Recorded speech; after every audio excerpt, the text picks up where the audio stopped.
अस्सलाम वालेकुम dear students. आज के लेक्चर में हम क्वांटम मैकेनिक्स की जो रिमेनिंग प्रॉब्लम है हम इनको सॉल्व करते हैं। तो ये हमारा क्वेश्चन नंबर 15 जिसकी हम लास्ट 14 तक हमने किए थे। आज हम 15 की बात करेंगे। तो क्वेश्चन ये है कि if the stopping potential of a metal when illuminated with A radiation of wavelength given है कि हम ये वेवलेंथ हमारे पास इंसिडेंट वेवलेंथ है इज़ 7.5 वोल्ट। स्टॉपिंग पोटेंशियल हमारे पास है 7.5 वोल्ट और इसकी कोरस्पॉन्ड जो हमारे पास रेडिएशन की वेवलेंथ है जो इंसिडेंट हो रही है वो हमारे पास 150 नैनोमीटर है। Calculate the stopping potential of the metal when illuminated by radiation of wavelength 275 nanometre. पहले हमारे पास ये वेवलेंथ गिवन है और इसकी कोरस्पॉन्ड स्टॉपिंग पोटेंशियल भी गिवन है। फिर कहते हैं वेवलेंथ हमने चेंज की है तो स्टॉपिंग पोटेंशियल क्या होगा। तो हमारे पास फार्मूला है कि q V is equal to h c over lambda, यानी ये अपने kinetic energy is equal to h c over lambda. Kinetic energy को W into q into V लिखा है।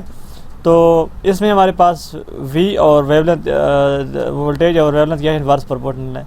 तो यहाँ से अगर आप इसको लिखें lambda 1 V1 is equal to lambda 2 V2। तो यहाँ से आपके पास लेमडा 1 भी गिवन है, V1 भी गिवन है, लेमडा 2 भी गिवन है, V2 आप फाइंड कर सकते हैं। तो ये इजीली आप रेशो डेवलप कर सकते हैं जी। एक नेक्स्ट क्वेश्चन है क्वेश्चन नंबर 16 कि light source of frequency this illuminate the surface of a metal of work function 2.8 electron volt and eject electron. Calculate the stopping potential find करें, cut off frequency find करें and kinetic energy of the ejected electron find करें जी। तो इसमें हमारे पास ये हमारे पास question था, क्वेश्चन जो कि जिसमें हमने किया consider a metal which cut off frequency this and find the, एक मिनट ये थिंक, हाँ जी ये क्वेश्चन था।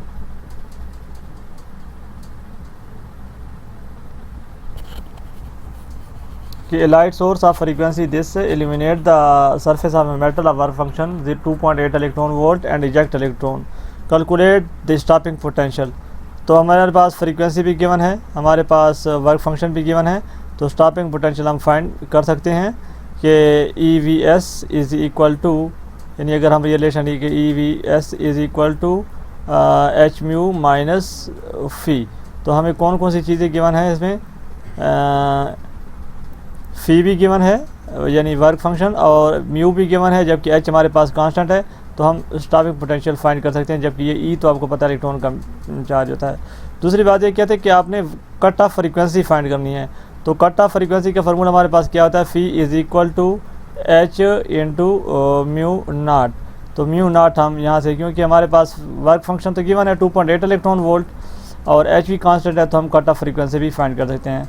और kinetic energy of the ejected electron, ये जो हमारे पास सी पार्ट है ये भी आप फाइंड कर सकते हैं।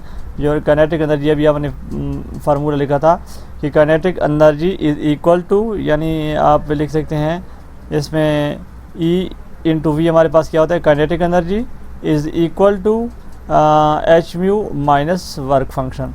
तो वर्क फंक्शन भी हमें गिवन है, जबकि एच म्यू हमारे पास फ्रीक्वेंसी भी गिवन है, एच भी पता है। तो ये काइनेटिक एनर्जी होती है, kinetic energy H mu minus V. तो हम यहाँ से इन दो पैरामीटर की वजह से काइनेटिक एनर्जी भी फाइंड कर सकते हैं, जो कि बहुत इजी क्वेश्चन है।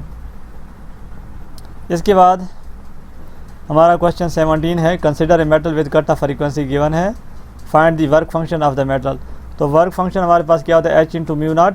यहाँ से फ्रीक्वेंसी को एच से मल्टीप्लाई करेंगे तो क्या आएगा, आपके पास वर्क फंक्शन आ जाएगा। फिर कहते हैं find the kinetic energy of the ejected electron when the metal is illuminated with the radiation of frequency this. तो हमें काइनेटिक एनर्जी चाहिए, फार्मूला हमारे पास है एच म्यू माइनस फ़ी। फ्रीक्वेंसी आपके पास ये गिवन है, एच आपके पास कांस्टेंट है और फ़ी वर्क फंक्शन हमने पहले फाइंड किया है ये वाला। तो यहाँ से आपके पास काइनेटिक एनर्जी आ जाएगी। ये एक सिंपल शॉर्टकट्स न्यूमेरिकल हैं जी। इस तरीके से एक क्वेश्चन हमारा है 1.18 कि light of frequency 7.2 cross this is incident on 4 different metallic surface, जिसमें सीजियम है, एल्यूमिनियम है, कोबाल्ट है, प्लाटीनियम है, जिसका वर्क फंक्शन ये गिवन है। अब वो कहते हैं which among these metal will exhibit the photo electric effect. इनमें से कौन सा फोटो इलेक्ट्रिक इफेक्ट तो हमें फ्रीक्वेंसी भी गिवन है, हमें मेटल की वर्क फंक्शन भी गिवन है, हमें ये पता है कि फोटो इलेक्ट्रिक इफेक्ट तब होता है जब इंसिडेंट लाइट की फ्रीक्वेंसी ज़्यादा होती है as compare to work function के या इसके इक्वल होती है, ठीक है। तो तब ही हमारे पास फोटो इलेक्ट्रिक इफेक्ट होता है। तो आप एच म्यू भी गिवन है, आप एच से मल्टीप्लाई करें। अगर ये किसी वर्क फंक्शन के इक्वल जैसे ग्रेटर आ रहा है तो हमारे पास उसी मेटल के वर्क फंक्शन के लिए यानी उसके लिए हमारे पास फोटो इलेक्ट्रिक इफेक्ट होगा, अदरवाइज़ नहीं होगा। तो एच से आपने म्यू से मल्टीप्लाई करना है, म्यू को एच से, और अगर ये इक्वल ग्रेटर देन आता है 2.1 यानी जो हमारे पास वर्क फंक्शन है से, तो फिर हमारे पास उन मेटल के लिए वर्क हमारे पास फोटो इलेक्ट्रिक इफेक्ट होगा, बाकी के लिए नहीं। फिर वो कहते हैं for each one of the metal producing photo electron calculate the maximum kinetic energy of the electron speed. तो इलेक्ट्रॉन की स्पीड हमें काइनेटिक एनर्जी का फॉर्मूला लगाते हैं एच म्यू माइनस फी। हर मेटल की कोरस्पॉन्ड हमें वर्क फंक्शन भी गिवन है और एच म्यू फ्रीक्वेंसी भी हमें पता है, ये देखें 7.2 क्रॉस 10⁻14 है और एच प्ले कांस्टेंट है। तो हर मेटल की कोरस्पॉन्ड आप काइनेटिक एनर्जी फाइंड कर सकते हैं यहाँ पे, ठीक है। बहुत ईजी क्वेश्चन है। एक हमारे पास है क्वेश्चन नंबर 19 कहते हैं consider a metal with stopping potential 9 volt and 4 volt when illuminated by two source of frequency this and this. तो कहता है use the data to find a numerical value for the Planck constant. तो देखिए हमारे पास दो stopping potential given है और दो फ्रीक्वेंसी गिवन है। तो हमें ये पता था कि अगर हम प्लॉट करें जो हमारे पास स्टॉपिंग पोटेंशियल वर्सेस फ्रीक्वेंसी को, तो हम इस तरीके से यानी हमारे पास स्टॉपिंग पोटेंशियल होता था और इस तरीके से हमारे पास फ्रीक्वेंसी होती थी। तो अगर आप रिकॉल करें तो हमें जो इसका स्लोप था वो हमें क्या बताता है, प्लैंक कांस्टेंट की वैल्यू। तो H is equal to E into change in stopping potential over change in frequency.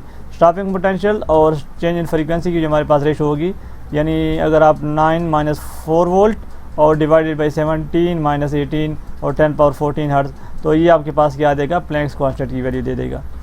फिर वो कहता है कि यानी हमें इस दो डेटा का ऊपर वाले वोल्टेज का डिफरेंस लेना है डिवाइडेड बाई फ्रीक्वेंसी का डिफरेंस। तो ये हमारे पास इसी मल्टीप्लाई करेंगे तो प्लैंक कांस्टेंट आ जाएगा, जो इसका ग्राफ एक्चुअली हमें बताता है वोल्टेज, स्टॉपिंग पोटेंशियल और फ्रीक्वेंसी का।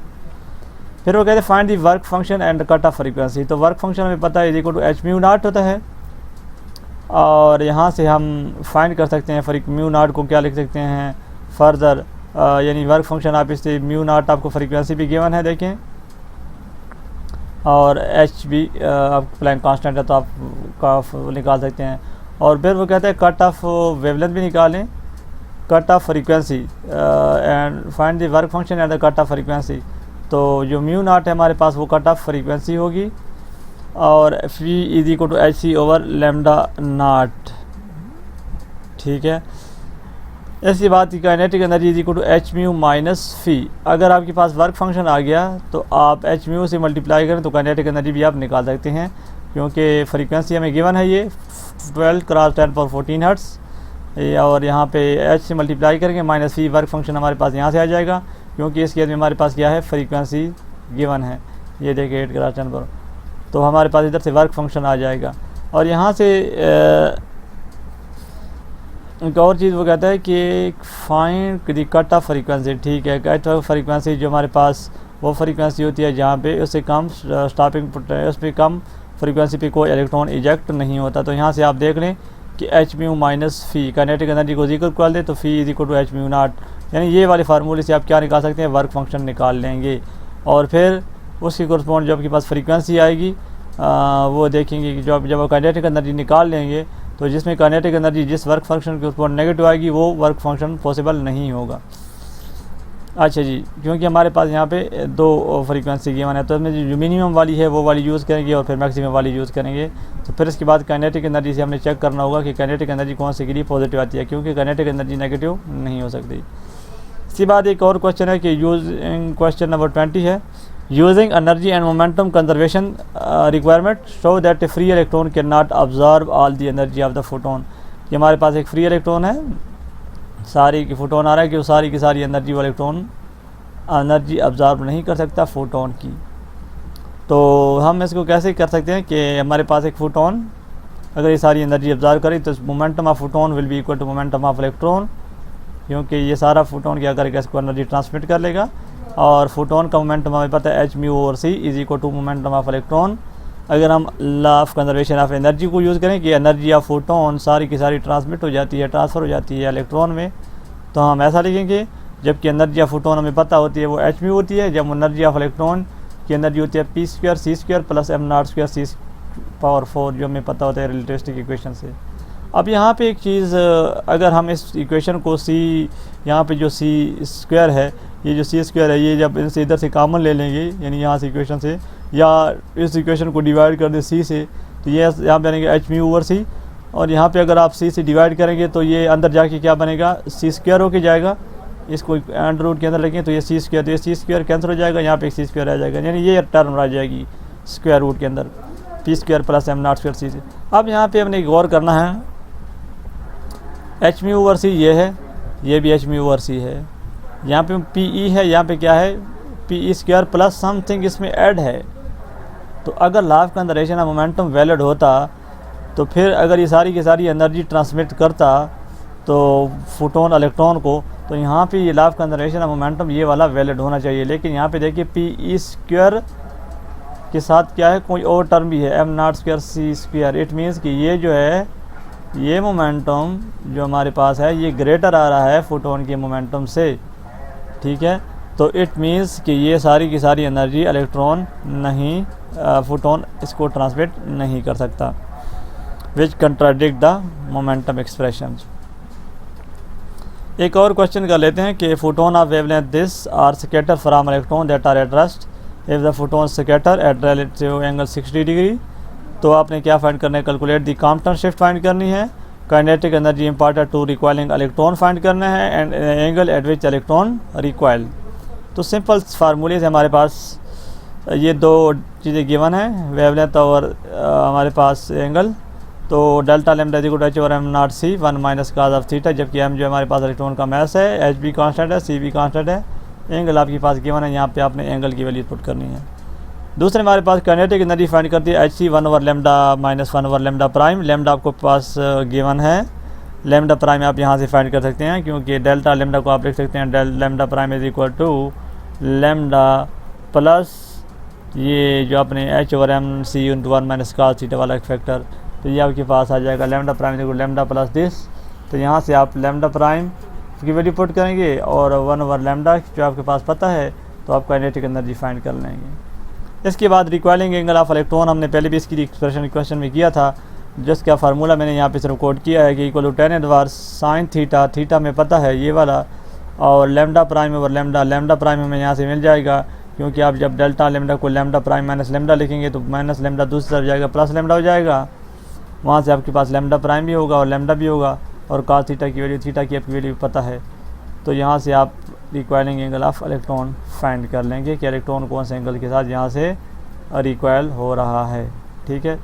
तो यहाँ पे मैं स्टॉप करता हूँ।